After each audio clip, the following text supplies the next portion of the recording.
ફક્ત થોડીક પાણીપુરી અને એક આઈસ્ક્રીમ, પણ તેની કિંમત આખી નોકરી પર ભારે પડી ગઈ।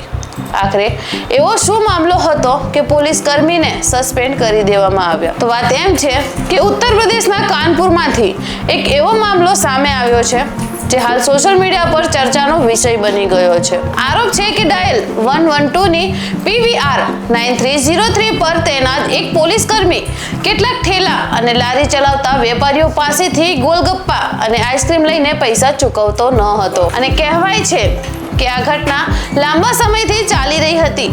વેપારીઓએ આ બાબતનો વિરોધ કર્યો અને આખરે તેનો વિડીયો સોશિયલ મીડિયા પર વાયરલ થઈ ગયો। વિડીયો વાયરલ થઈ જતા મામલો પોલીસ વિભાગ સુધી પહોંચ્યો। ત્યારબાદ અધિકારીઓએ પ્રાથમિક તપાસ શરૂ કરી। તપાસ દરમિયાન આરોપ પ્રથમ નજરે સાચા હોવાનું સામે આવ્યું। જ્યાં સુધી તપાસની વાત છે, પોલીસ વિભાગે તાત્કાલિક કાર્યવાહી કરતા સંબંધિત પોલીસ કર્મીને સસ્પેન્ડ કરી દીધો। હવે સમગ્ર મામલાની વિસ્તૃત વિભાગીય તપાસ ચાલી રહી છે। અધિકારીઓનું કહેવું છે કે તપાસમાં જે પણ તથ્યો સામે આવશે તેના આધારે આગળની કાર્યવાહી કરવામાં આવશે।